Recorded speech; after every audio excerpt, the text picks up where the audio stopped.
स्वागत है एक बार फिर। आप देख रहे हैं कहानी कुर्सी की, और देश की सबसे बड़ी कुर्सी जो प्रधानमंत्री की कुर्सी है उस तक कैसे पहुंचे, इसके लिए बीजेपी कांग्रेस सारे दल एकजुट हो रहे हैं। 2 दिन बेंगलोर में बैठक होगी, आज से शुरू होकर के कल खत्म होगी, और एनडीए की बैठक जो है वो कल होने वाली है। हमने विपक्षी एकता की बात की, अब जरा हम एनडीए की बैठक की बात करते हैं। बीजेपी ने नरेंद्र मोदी के चेहरे पर 2019 में 303 सीटें जीती, और इस बार उसने खुद को टारगेट दिया है 2024 में 350 सीटें जीतने का। 350 सीटें एनडीए के पास अभी भी हैं, या थीं जब चुनाव जीते थे, लेकिन अपने दम पर 350 सीटें जीतकर बीजेपी करिश्मा करना चाहती है। कम से कम इरादा तो उसका है, लेकिन इसके लिए उसको भी पता है कि सहयोगियों की जरूरत तो पड़ेगी, क्योंकि विपक्ष भी एकजुट होता हुआ दिखाई दे रहा है बीजेपी को भी, इसलिए अपने कुनबे को भी बढ़ाने की पूरी कोशिश की जा रही है।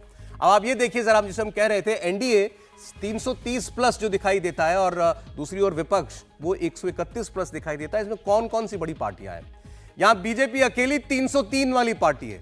जैसा अभी समीर जी कह रहे थे, ठीक बात है कि बाकी सबको आप जोड़ लें वो तो उसके लगभग दुगना जो है वो अकेली भाजपा है, लेकिन ये छोटे छोटे दल बीजेपी को बड़े प्रिय हैं, और उसको मालूम है कि इनको साथ लेकर चलना भी पड़ेगा। बिहार में एलजेपी, आंध्रा में टीडीपी, जेडीएस कर्नाटक में, पंजाब में अकाली दल, शिवसेना शिंदे, इस वक्त महाराष्ट्र में उसकी जरूरत है, ऐसी एनसीपी जरूरत बन गई है, यूपी में अपना दल है, और अब और राजभर साहब की पार्टी भी आ गई है, इसमें मुकेश सहनी भी आ गए, तमाम दारा सिंह चौहान भी आ गए, तमाम लोग। दूसरी ओर सबसे बड़ा जो ब्लॉक है वो कांग्रेस पार्टी का है ऑपोजिशन पार्टीज में।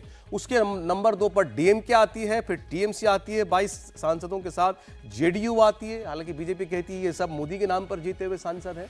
तो ये फिलहाल आप कह सकते हैं कि सेनापति और बाकी जितने सैनिक हैं दोनों तरफ के, मोटे तौर पर वो आपको इसमें दिखाई दे रहे हैं। बीजेपी ने लेकिन अपनी ओर से माइन्यूट प्लानिंग की है, खास तौर पर ऐसी 160 सीटों पर भारतीय जनता पार्टी की निगाह है, और उसी को लेकर के हर तरीके का कैसे कॉम्बिनेशन बन सके उसकी कोशिश की जा रही है। जहां पर नजदीकी मामला रहा था, नजदीकी मामले में जीती हो पार्टी या नजदीकी मामले में हार गई हो, ऐसी 2019 की 160 सीटें थी जिन पर उसका खास ध्यान है। 2014 में इनकी संख्या 144 थी, बढ़कर के 160 हो गई, और इसके अलावा बहुत सी सीटें ऐसी हैं जहां बीजेपी बहुत बड़े मार्जिन से जीती है, तो वहां उसकी चिंताएं कम है। अब जो नए लोग शामिल हो रहे हैं एनडीए के अंदर, उनका एक जिक्र कर लें। बिहार में 4 दल ऐसे हैं, हम पार्टी के जीतनराम मांझी आ चुके हैं, वीआईपी के मुकेश सहनी आ गए हैं, आरएलजेडी के उपेंद्र कुशवाहा आ चुके हैं। चिराग पासवान ने हालांकि एक शर्त रख दी है कि उनको 6 सीटें चाहिए लोकसभा की, और हाजीपुर वो खुद लड़ना चाहते हैं जो उनके पिता की सीट थी, साथ में एक राज्यसभा की सीट भी वो चाहते हैं। जेडीएस कल की बैठक में नहीं पहुंचेगी, जेडीएस ने अपनी ओर से यह शर्त रखी है कि उसको विधानसभा में कर्नाटक की विपक्ष का पद जो है वो दे दिया जाए। और पंजाब में शिरोमणि अकाली दल भी फिलहाल बैठक में शामिल नहीं होने जा रही है।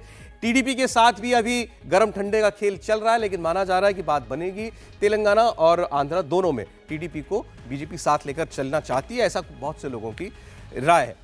एक बड़ी खबर इस वक्त आ रही है, जरा उसकी बात कर ले। एनडीए की बैठक से पहले अमित शाह और पार्टी अध्यक्ष नड्डा की मीटिंग कल रात हुई, और इस बैठक में एनडीए की मीटिंग की रणनीति बनाई गई। बैठक में अमित शाह, जेपी नड्डा, पीयूष गोयल शामिल हुए। इसके अलावा धर्मेंद्र प्रधान और विनोद तावड़े भी इसके अंदर शामिल थे। तो जाहिर है कि यहां पर अपना दम बीजेपी को दिखाना है, और उसको ये भी बताना है कि ऐसा नहीं है कि सहयोगी दल उसके साथ नहीं जोड़ना चाहते, बल्कि वो कहती है हमारी संख्या विपक्ष से और ज्यादा है। एक तरफ 26 दावा, दूसरी तरफ 30। मल्लिकार्जुन खड़गे पूछ रहे हैं कि पार्टियां भी है या नहीं है, यूं ही किसी को नेता को बुला लिया है? नहीं, मुझे लगता है खड़गे जी ने ये क्यों पूछा, जितनी पार्टियां हैं वो सब सामने ही, ऐसा तो है नहीं कि कोई बंद कमरे में गुप्त मतदान हो रहा है। ये तो बाकायदा पार्टियां आएंगी और उन पार्टियों के प्रतिनिधि बोल रहे हैं लगातार। उनका जो तंज था वो समझिए, उनका तंज है, वो कह रहे हैं कि ये पार्टियां कहीं हैं या नहीं है, पार्टियों को तोड़ तोड़ के बना रहे हैं। उनका तंज दरअसल एनसीपी और शिवसेना के तोड़ने पर था। वो ये कह रहे हैं कि इनको सहयोगियों की पार्टियों की संख्या नहीं मिल रही है, इसलिए पार्टियां तोड़ रहे हैं। लेकिन अगर हम इसको दूसरी तरह से देखें तो एनडीए वैसे भी पिछले 25 सालों से इस देश की राजनीति में एक स्थायी गठबंधन के तौर पर है, और उसकी संख्या थोड़ी घटी बढ़ी है, लेकिन अगर उसको देखें तो थोड़ी नहीं, काफी घट गई थी हर्षवर्धन जी, बात तो सही है। बीच में 19 के बाद एक तरह से कहें, जब लगातार, और विशेष करके जो 3 बड़े पार्टनर थे जिनको हम कहते हैं कि मैसेजिंग के लिहाज से, तो शिवसेना, जनता दल यूनाइटेड और शिरोमणि अकाली दल, लेकिन अगर ध्यान से आप देखें तो इसका दूसरा पहलू भी है। शिरोमणि अकाली दल की अपनी जीतने की क्षमता नहीं रह गई, शिवसेना लगभग वहां शून्य होती गई। अब आपका सहयोगी वहां कमतर होता जाए और उसकी जगह आप बड़े होते जाएं तो क्या उसको भी कंसिडरेशन में लेंगे कि नहीं, एक बात होनी चाहिए। दूसरा, जब बिहार की बात करते हैं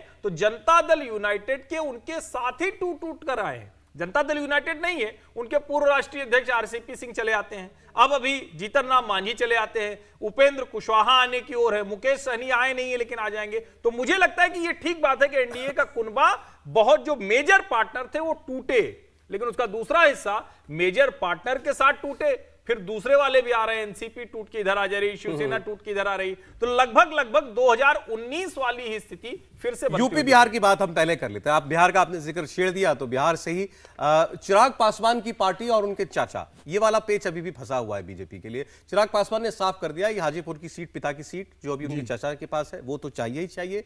टोटल 6 लोकसभा और 1 विधानसभा, उनकी डिमांड जायज लगती है आपको? नहीं, वो तो अपने को असली रामविलास पासवान जी की जो पार्टी है वो मान रहे हैं कि वो असली पार्टी उन्हीं की है, इसलिए वो सारे एमपी जितने जीते थे वो चाचा के साथ है। चाचा के साथ हैं, तो वो ये मान के चल रहे हैं कि असली पार्टी उन्हीं की है। और जो रामविलास जी का क्लेम था बिहार में 2019 में, वो क्लेम कर रहे हैं वो।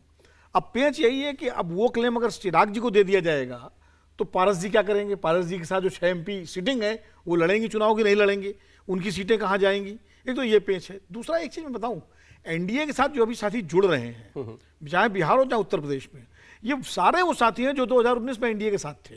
जीतन राम मांझी, उपेंद्र कुशवाहा, ये मुकेश सहनी को छोड़ दीजिए, अभी वो बीच में है, कहाँ के, ओम प्रकाश राजभर। तो एडिशनल कोई नया फोर्स अगर जयंत चौधरी चले जाते, मान लीजिए जो चर्चा चल रही थी, तो वो एक अतिरिक्त होता कि हाँ भाई ये एक नई पार्टी जुड़ी है। अभी वही लोग जुड़ रहे हैं जो 2019 में थे, और 2019 में जो बीजेपी और एनडीए का जो गणित था या जो आंकड़ा था वो 303 और प्लस टोटल जाके 353-54 के आसपास बनता था जाके। तो उसमें कोई नया इजाफा नहीं हो रहा, कोई तीर नहीं मारा भाजपा ने, कोई नया इजाफा नहीं हो रहा। मान लीजिए कि कोई नई फोर्स आ जाए इधर जो पहले 2019 में उधर थी, तो ये एक, चलिए वही सभी आ गए हो मान लीजिए, तो भी ये अकम्प्लिशमेंट है ही नहीं है। नहीं, अकम्प्लिशमेंट क्यों नहीं है? अकम्प्लिशमेंट तो है, बिल्कुल अकम्प्लिशमेंट इसलिए है कि कम से कम 2019 का जो समीकरण है वो इंटैक्ट हो गया। जो सामाजिक समीकरण, जातीय समीकरण जो उत्तर प्रदेश और बिहार में था, एंड अब उत्तर प्रदेश में इंटैक्ट हो जाएगा। बिहार में जो कि नीतीश कुमार नहीं है, तो ओम प्रकाश, ये क्या कहते हैं, उपेंद्र कुशवाहा और जीतन राम मांझी के आने से कितना इंटैक्ट होगा ये अभी नहीं कहा जा सकता। चिराग पासवान की पार्टी, रामविलास जी उस वक्त थे, वो थे एनडीए के साथ, तो अब इसलिए पेच दोनों तरफ हैं। लेकिन इन पेचों को सुलझाने में बीजेपी के बारे में मेरी एक अपना विश्लेषण है कि बीजेपी आखिर तक जाके ऐसे पेच सुलझा लेती है। उसका गठबंधन चलाने के मामले में वो काफ़ी सिद्धस्त है। और दूसरा, उसके पक्ष में 2 चीज़ें और हैं जो इन छोटी पार्टियों को जो पहले उनके साथ थे और बीच में छिटक गए थे वापस ला रही है। वो ये है कि एक तो सत्ता में पार्टी है वो, नंबर 1। दूसरा, मोदी जी का जो चेहरा है, उनको, इन पार्टियों को लगता है कि शायद बीजेपी के साथ जुड़ के नरेंद्र मोदी जी की छत्रछाया में अगर हम चुनाव में जाएंगे तो हमको राजनीतिक लाभ होगा। ठीक है। जब ये विश्वास होगा, और अगर मान लीजिए माहौल ऐसा बने कि उधर वालों को विश्वास हो जाए कि उधर जीत सकते हैं तो उधर भी जा सकते हैं। इसलिए जो छोटी पार्टियां होती हैं ये एड ऑन करती हैं और ये आखिर तक ये मूल्यांकन करती रहती है कि कहां जाने से हमको जीत मिल सकती है। और इसलिए वो जो आता है, चाहे एक सीट पर प्रभाव डालने वाला भी नेता चाहे क्यों ना हो, बिल्कुल दारा सिंह चौहान आ जाए। देखिए क्या हुआ था, भारतीय जनता पार्टी के 2 प्रमुख सहयोगी जो रहे, शिवसेना और अकाली दल, जो भाजपा के बाद लंबे समय से जुड़े हुए थे, दोनों भाजपा के साथ एनडीए से दूर हो गए थे। तो छोटे पार्टियों के अंदर यह मैसेज जा रहा था कि भारतीय जनता पार्टी अब खुद बड़ी बनती जा रही है और अपने सहयोगी दलों को छोड़ते जा रही है। तो अभी अमित शाह की यहाँ पर पिछले हफ्ते ही बैठक हुई थी जिसमें चंद्रबाबू नायडू आए थे, अकाली दल के नरेश गुजराल आए थे, और अपने रामविलास पासवान पार्टी के चिराग पासवान उपस्थित थे। तो अमित शाह ने बहुत स्पष्ट बोला कि देखिए, हमें 2019 में स्पष्ट बहुमत मिलने के बाद भी हमने अपने सहयोगी दलों को मंत्रिमंडल में शामिल किया था, और सहयोगी दल हमारे लिए समस्या नहीं है, हमारे लिए सेतु है, आप हमसे जुड़ी है। तो मुझे ऐसा लग रहा है कि भारतीय जनता पार्टी अब अपनी छवि को भी बदलना चाहती है कि भाई हम बड़े, सबसे बड़ा दल है, सबसे ज़्यादा सांसद हमारे हैं, स्पष्ट बहुमत होने के बाद भी हम अपने सहयोगी दलों को लेकर चलना चाहते हैं, और इसीलिए भारतीय जनता पार्टी वापस एनडीए को जोड़ना चाह रही है। और देखिए, भारतीय जनता पार्टी इस बात को बहुत अच्छी तरह समझती है कि 1-2% के दलों को भी अगर उनके साथ जोड़ती है तो लोकसभा और विधानसभा चुनाव में उसका एक असर पड़ता है और एक मैसेज जाता है। और यही कारण है कि भारतीय जनता पार्टी छोटे छोटे दलों को, छोटे छोटे नेताओं को, क्षेत्रीय दलों को अपने साथ जोड़ने की तैयारी दिखाई, और उसी का परिणाम है कि आज एनडीए फिर एक मजबूत ताकत के रूप में सामने आ लेकिन मैंने अभी जो लिस्ट पढ़ी इसमें एनसीपी का नाम उस लिहाज से नहीं था कि कौन मीटिंग में आएगा। अभी तो राहुल शेवाले आ रहे, अभी तो अजीत पवार और उनके सारे साथी वहीं शरद पवार के चरणों में जाकर प्रार्थना कर रहे हैं कि आप ही आ जाइए हमारे साथ। नहीं, दोनों लोग आ रहे हैं। एनसीपी की तरफ से अजीत पवार, प्रफुल्ल पटेल आ रहे हैं, उनको लेटर चला गया था। ठीक है। और शिंदे की तरफ से राहुल शेवाले जो लोकसभा में पार्टी के नेता है वो दिल्ली पहुंच गए। आप ये बताइए शरद पवार पसीजे कि नहीं पसीजे? पहले चाचा गए थे चाची जी की हालत जानने के लिए, अभी भी कल बाकी लोग गए। नहीं, अभी भी शरद पवार अपने ही स्टैंड पे है। और बेसिकली अजीत पवार को यही समस्या है कि अगर अगले लोकसभा चुनाव तक और विधानसभा चुनाव तक शरद पवार ने यही विरोध का स्टैंड लिया तो वो इस बात को जानते हैं कि उनके साथ जो विधायक आए उन्हें चुनाव जीतना अपने क्षेत्र में बहुत मुश्किल होगा। तो इनकी पूरी कोशिश है कि शरद पवार को किसी भी तरीके से मना के ले लिया जाए जिससे एनसीपी में टूट ना हो। शरद पवार नहीं मान रहे, अभी तक तो नहीं मान रहे। एक चीज मैं कहूँ, उत्तर प्रदेश की यहाँ तक बात है तो ओम प्रकाश राजभर, दारा सिंह चौहान, ये जो लोग जो वापस एनडीए में आए हैं, ये कहीं ना कहीं कमी अखिलेश जी की है। अखिलेश यादव समाजवादी पार्टी उत्तर प्रदेश में सबसे बड़ी पार्टी है बीजेपी के मुकाबले, और ये सब उनके साथी थे लोग।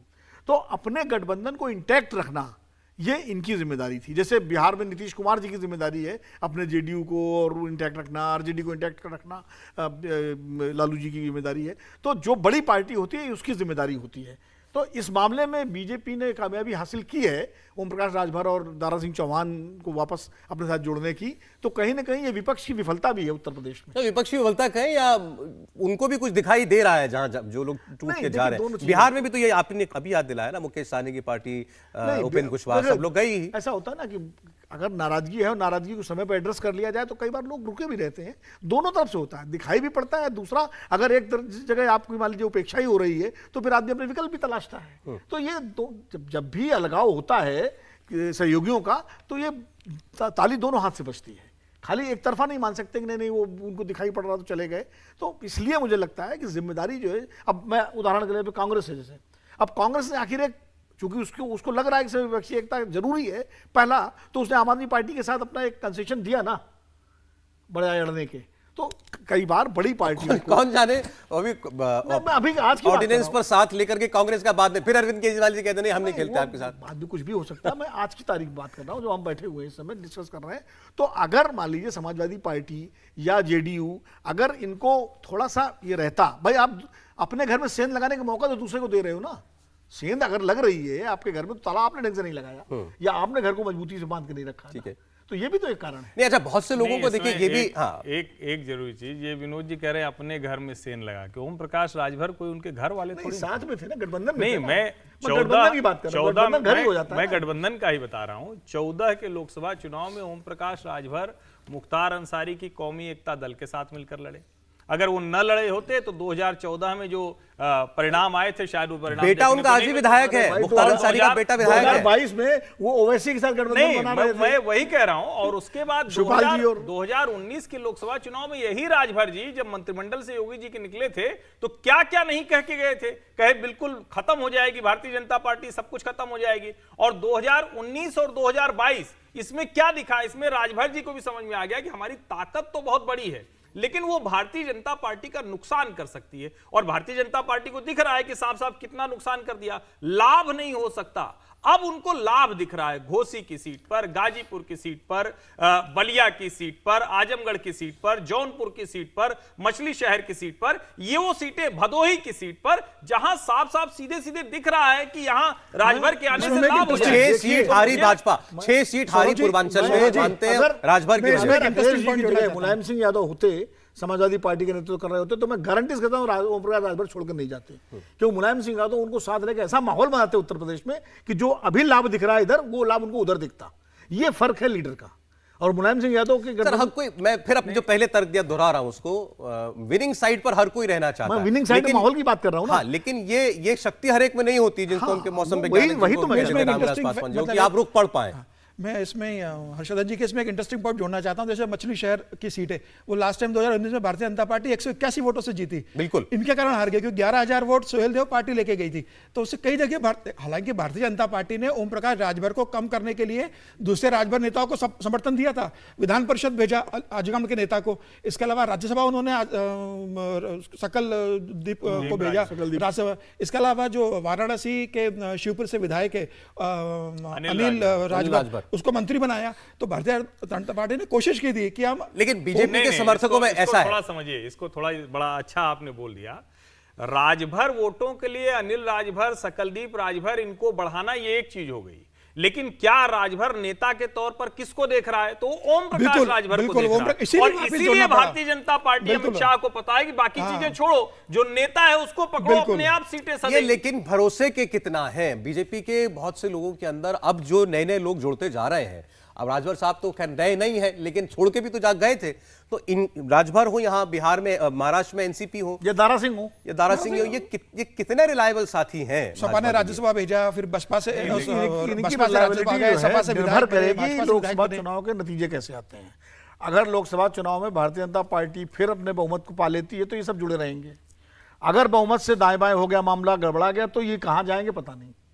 बेसिक चीज है इनका ये कि जहां सौदा अच्छा, राजनीतिक सौदे की बात कर रहा हूं मैं, पैसे देने की बात नहीं कर रहा हूं, जहां राजनीतिक लाभ अच्छा मिल जाए उधर चले जाएंगे। नहीं, यूपी में लेकिन बीजेपी ने मजबूत कर ली है, अपनी नहीं, नहीं, मुट्ठी बिल्कुल, मजबूत हाँ, कर ली है। बिल्कुल मजबूत कर लिया है। और देखिए अमित शाह इसको- मजबूत तो पहले से ही थी, उसको और पक्का कर लिया आपका। जो हम पत्रकार लोग, विश्लेषक लोग करते हैं या किसी पार्टी के समर्थक करते हैं तो थोड़ा इमोशनल टाइप के हो जाते हैं। अमित शाह इमोशन वगैरह से राजनीति नहीं करते हैं। वरना सोचिए, जो दारा सिंह चौहान, ये राज्यसभा भेजना, विधानसभा भेजना, कोई टिकट देना अलग चीज होती है, लेकिन कोई पार्टी किसी ऐसे नेता को जो दूसरे दल से आया हो अपने पिछड़े मोर्चे का राष्ट्रीय अध्यक्ष बना देती है। दारा सिंह चौहान को भारतीय जनता पार्टी ने अपने पिछड़े मोर्चे का राष्ट्रीय अध्यक्ष बनाया। और दारा सिंह चौहान 22 के चुनाव के पहले स्वामी मौर्य, दारा सिंह चौहान और धर्म सिंह सैनी लगा एक ही जगह से तीनों चिट्ठी टाइप हुई थी। वो एक साथ निकलते हैं और सब कहते हैं वंचित, दलित, कमजोर, महिला, सबके खिलाफ भाजपा बहुत है, इसलिए हम हट रहे हैं। अब कमाल देखिए कि स्वामी मौर्य का तो अभी पता नहीं है, लेकिन धर्म सिंह सैनी भी रास्ता तलाश रहे हैं। उनको भाजपा ले नहीं रही क्योंकि उनके ऊपर आरोप बहुत ढेर सारे हैं। वो वाले आरोप नहीं, अब गंभीर आरोप हो गए। तो मुझे लगता है कि अमित शाह की ये जो कहते हैं कि आप कह लीजिए कि जो क्षमता है ग्रहण कर लेने की, वो कुछ ज्यादा हो गई। सब पचा लेते हैं, सारे अपमान, सारी गड़बड़ियां, सारा उल्टा सीधा कहना। तो मुझे लगता है वो वाली बात तो अब करनी ही नहीं चाहिए। चलिए, अच्छा, खैर। इंडिया टीवी हर वक्त हर जगह डाउनलोड करने के लिए सर्च करें India TV news Google play store या ऐप स्टोर पर।